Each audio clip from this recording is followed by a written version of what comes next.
Assalamualaikum warahmatullahi wabarakatuh. Di sini saya akan membahas tentang belajar. Yang pertama tentang definisi belajar.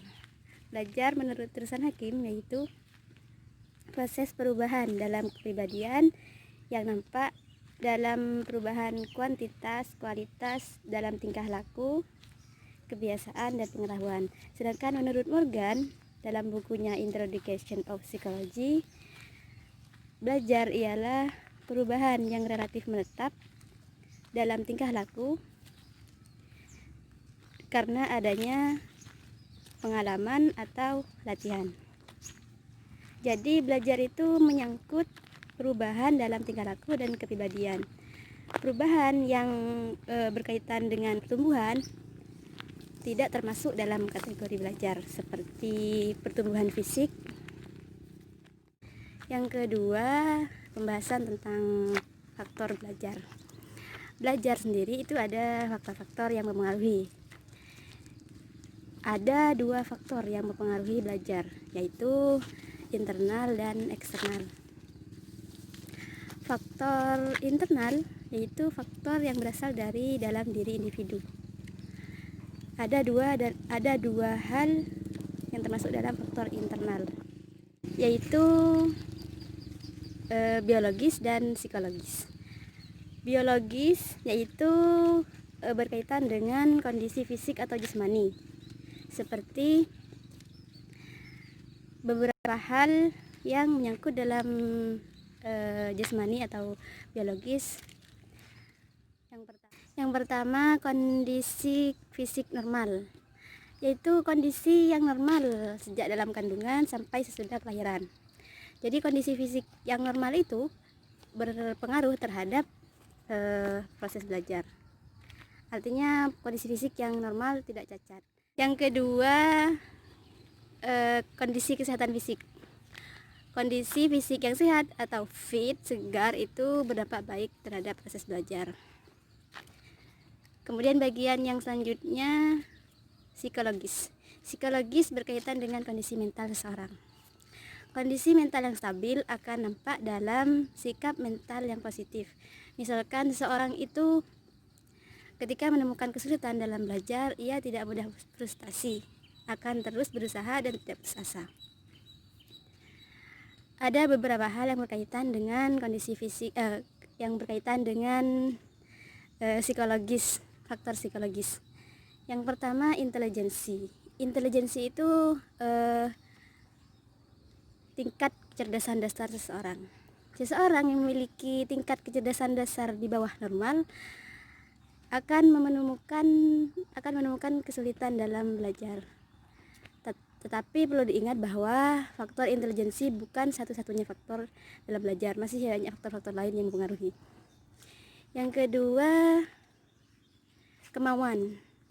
Bisa dibilang kemauan ialah faktor utama yang mempengaruhi belajar, sebab kemauan itu akan berpengaruh pula terhadap faktor-faktor yang lain, misalkan terhadap konsentrasi. Seseorang yang tidak memiliki kemauan akan sulit untuk konsentrasi dalam belajar. Kemudian bakat. Bakat bukan berarti bisa tidaknya seseorang terhadap satu bidang, tetapi tingkat tinggi rendahnya seseorang dalam tingkat tinggi rendahnya kemampuan terhadap satu bidang. Yang keempat, daya ingat. Daya ingat ialah daya jiwa untuk menerima, menyimpan, dan mengeluarkan kesan. Kesan yakni gambaran yang tertinggal dalam jiwa setelah adanya pengamatan. Yang terakhir yaitu konsentrasi. Konsentrasi kemampuan seseorang untuk memfokuskan pikiran, perasaan, dan seluruh panca inderanya terhadap satu objek. Kemudian faktor eksternal. Faktor eksternal itu faktor dari luar individu atau faktor lingkungan. Faktor lingkungan sendiri terdiri dari 4 hal, yaitu lingkungan keluarga, masyarakat, sekolah, dan waktu. Faktor keluarga. Faktor keluarga terdiri dari beberapa hal, yaitu faktor hubungan antar anggota keluarga, kemudian kondisi ekonomi keluarga, dan perhatian orang tua, juga keadaan rumah. Yang kedua, lingkungan masyarakat. Lingkungan masyarakat